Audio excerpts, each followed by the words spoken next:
Non mais les Tunisiens, vous avez pas honte? C'est quoi cette prestation que vous avez pondue? Grosse humiliation. Salam alaikum à tous, on se retrouve pour le débrief du match entre la Suède et la Tunisie. Large victoire des Suédois, 5 buts à 1. Les buts qui ont été inscrits par Ayari, 7e minute de jeu. 90 plus 6 dans le temps additionnel de cette deuxième mi-temps. Isaac qui marque à la 30e minute de jeu. Gyökeres à la 59e minute de jeu. Et Svanberg à la 84e minute de jeu. Pour cette équipe de la Tunisie, c'est Rekik qui a permis de réduire l'écart à la 43e minute de jeu. Merci aux personnes qui étaient présentes avec moi en live pour ce match. N'hésitez pas à liker, à vous abonner. Si vous êtes nouveau, on est parti pour les statistiques de cette rencontre qui sont en faveur des Suédois. 13 tirs, 8 tirs cadrés, 5 buts. Pour cette équipe tunisienne, c'est 5 tirs de tirs cadrés.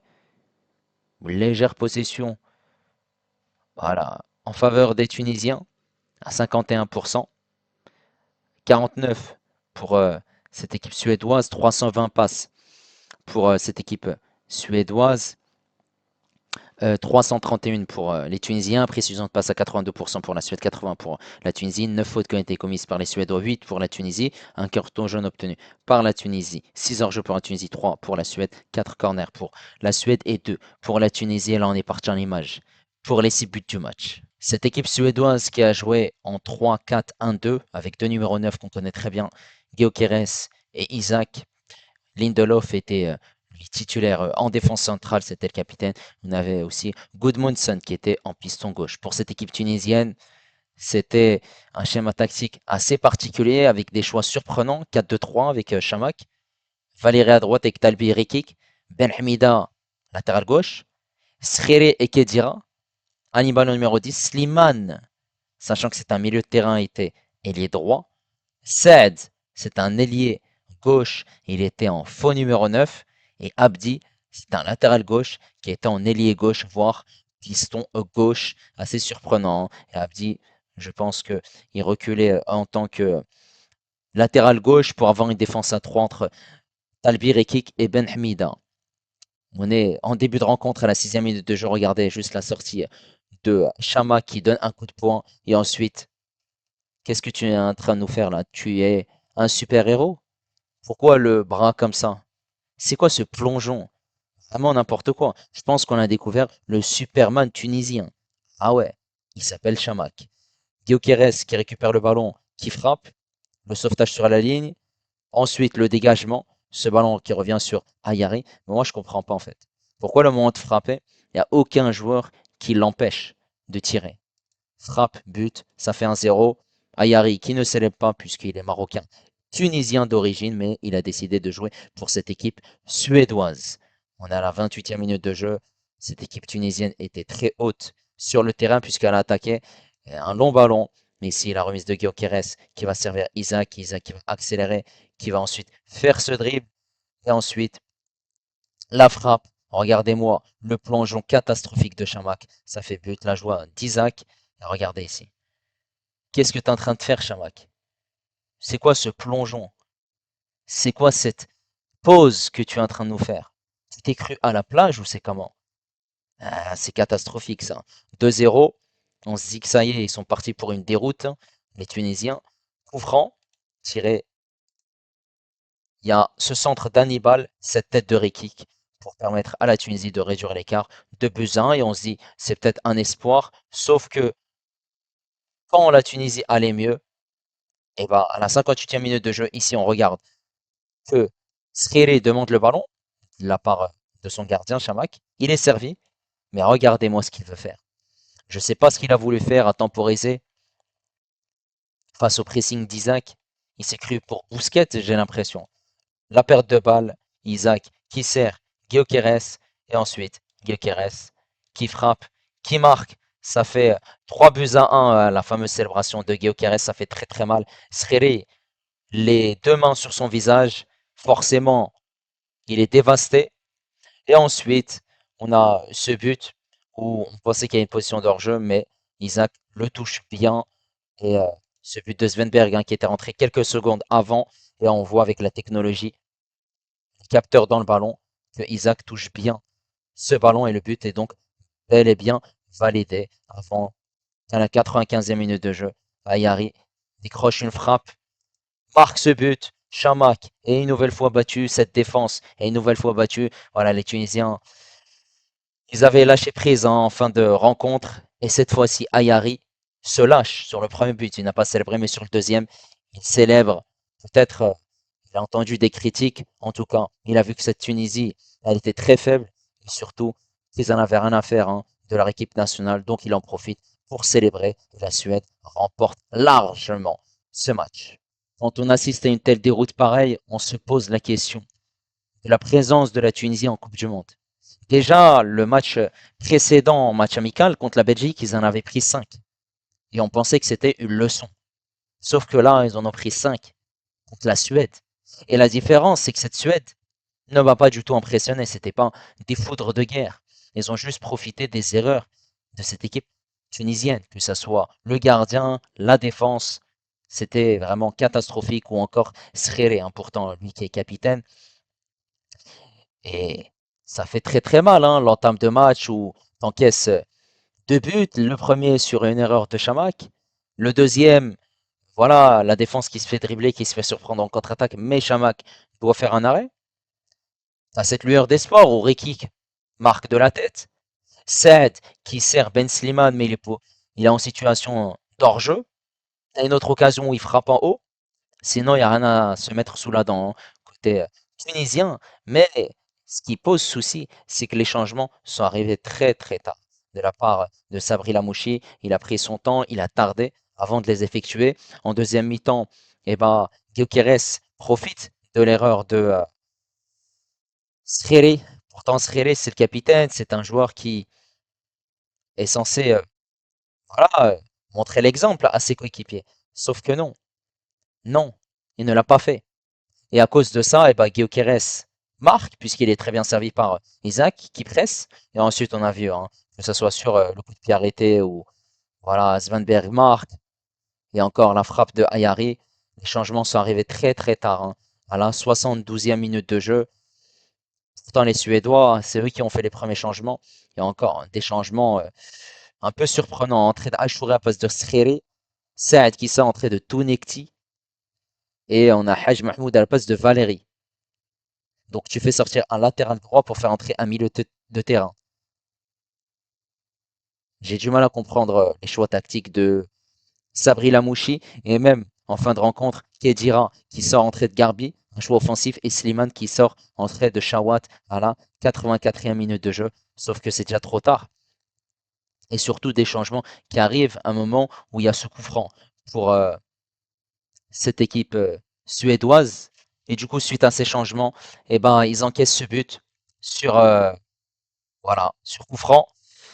Ce qu'il faut noter, c'est que cette équipe tunisienne, elle a été très très faible offensivement et surtout, elle a été très faible défensivement.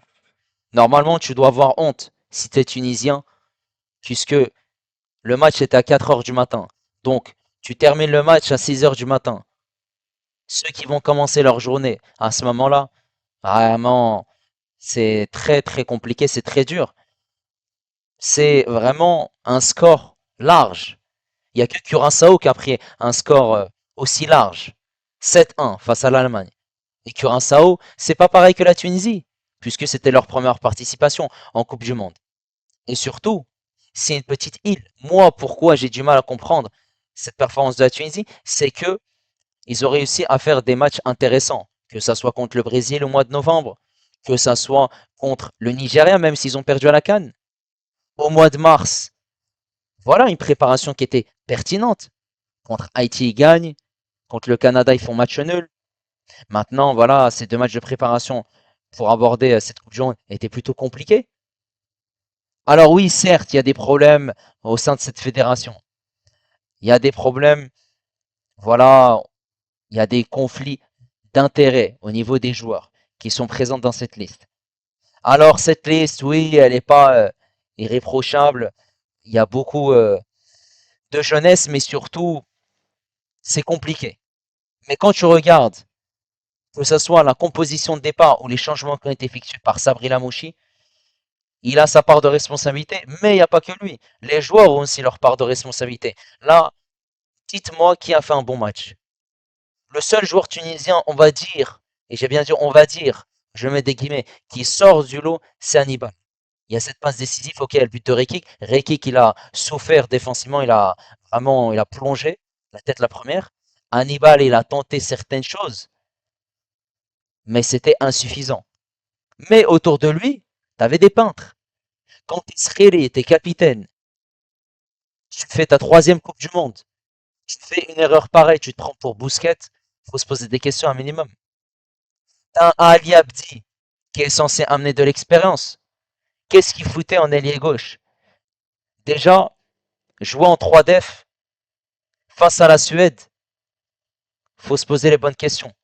Parce que, certes, le schéma tactique, c'est un 4-2-3 au départ, mais un Ali Abdi qui est en ailier gauche, quand la Tunisie a le ballon, mais lorsqu'il n'a pas le ballon, il est en latéral gauche et donc Ben Hamida repasse dans cette défense à 3, j'ai du mal à comprendre, vraiment. Et c'est pas parce que euh, tu jouais contre la Suède, qui eux aussi jouaient avec une défense à 3, qu'il fallait faire ce schéma tactique. Et en plus de ça, c'est pas comme si Sabri Lamouchi a testé ce schéma tactique. C'est ça pourquoi il y a des choses qui ne vont pas. Un Slimane qui te rate cette situation, est-ce qu'on est surpris? Déjà, moi, quand je l'ai vu titulaire, je me suis posé la question. Un Saad qui est en faux numéro 9, qu'est-ce qu'il fait là? Alors oui, certes, il a eu des situations au premier mi-temps, mais non, c'est pas son poste. Un Valérie qui a pris la foudre, qui a été exécrable. Après, t'as un Isaac qui a fait son match. Voilà, il a été pertinent, buteur, passeur. Mais Guéoquérès, il n'a pas été incroyable. C'est pas parce qu'il a marqué ou qu'il a fait une passe décisive qu'il a été phénoménal. Hein. Cette équipe de la Suède, elle a profité des erreurs de cette équipe tunisienne. Et on le voit, que ce soit en contre, que ce soit dans le positionnement sur coup franc. Et comment tu peux laisser ces joueurs suédois frapper au but? Là, c'est un naufrage. Et je me dis, si tu perds contre la Suède avec ce score de 5-1, qu'est-ce que ça va être contre le Japon, contre les Pays-Bas? Il y a eu match nul entre les Pays-Bas et le Japon. Qu'est-ce que ça va être? C'était ce match-là que tu es censé gagner. Mais là, tu as pris une humiliation. Et ce score-là, tu le prends, ça ne rassure pas du tout. Psychologiquement, dans la tête des joueurs. Toi, tu es là, tu es tunisien, tu te dis qu'est-ce qu'elle a fait cette équipe. Moi, je vous le dis honnêtement, cette équipe, elle doit fermer la boutique. Elle doit aller, ça y est, elle doit faire un autre sport. Tu ne peux pas faire une prestation pareille, c'est une humiliation. T'as été ridicule. Et là, moi, je peux clairement le dire. La Tunisie est la risée de l'Afrique. La Côte d'Ivoire, heureusement qu'ils étaient là juste avant. Ils nous ont pondu une belle performance contre l'Équateur avec ce magnifique but d'Amad Diallo. Mais là, avoir une purge pareille, un match en sens unique, une horaire aussi tard dans la nuit, non, vraiment, il y a pas d'espoir. Moi, là, ce que je suis en train de me dire dans ma tête, c'est que c'est fini pour cette équipe tunisienne. S'ils ont plongé contre la Suède, contre le Japon, ça va être pareil, et contre les Pays-Bas, pareil.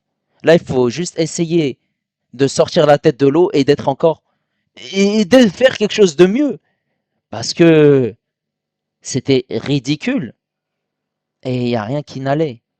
Que ça soit au niveau de la performance des joueurs, que ça soit au niveau du coach, de A à Z, tout était catastrophique.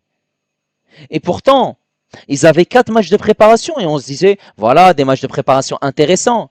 T'avais aussi un nouveau sélectionneur qui arrive après cette canne. On s'est dit aussi qu'il allait faire les choses, voilà, de manière pertinente. Mais aujourd'hui, Lamouchi, il a une part de responsabilité, mais il n'est pas le seul. Il ne faut pas uniquement cibler le coach et dire que c'est lui le principal problème. Les joueurs sur le terrain n'ont rien fait du tout aussi.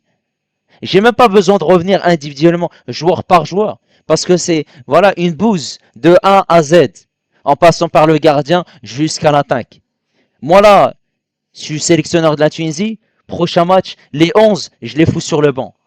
Qu'est-ce que tu as à perdre? Rien du tout. Mais le pire, pourquoi attendre de faire des changements? T'es mené 2 buts à 1 à la mi-temps. Il n'y a rien qui n'allait faire des changements à la mi-temps pour réveiller psychologiquement. Parce que ça allait plus ou moins dans cette fin de première mi-temps. Mais quand tu as ton capitaine qui sombre et qui donne ce troisième but cadeau, là, il faut réellement se poser des questions. Là, Il n'y a pas d'autre solution. Prochain match, eh ben, il faudra trouver des solutions face à cette équipe japonaise et cette équipe hollandaise. Mais surtout, tu as une différence de -4. C'est-à-dire que même si tu gagnes contre le Japon, eh ben, tu auras 3 points avec une différence qui sera négative.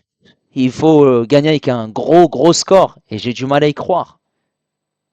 C'est vraiment très compliqué, hein, parce que prendre une humiliation contre la Belgique et prendre une humiliation en 4K Full HD en Coupe du Monde face à une équipe suédoise qui a été voilà, qui n'a pas été incroyable, mais surtout, ils n'ont gagné aucun match de qualification pour la Coupe du Monde. Ils se qualifient pour cette Coupe du Monde grâce à leur positionnement dans cette Ligue des Nations. Ils sont passés par les barrages. C'est ça la folie, c'est ça la dinguerie. Eh ouais, vraiment, c'est la risée de l'Afrique, cette équipe tunisienne. N'hésitez pas à me dire votre avis concernant cette catastrophe de cette équipe tunisienne. N'hésitez pas à liker, n'hésitez pas également à vous abonner si vous êtes nouveau. Et moi, je vous dis à la prochaine. Ciao les amis.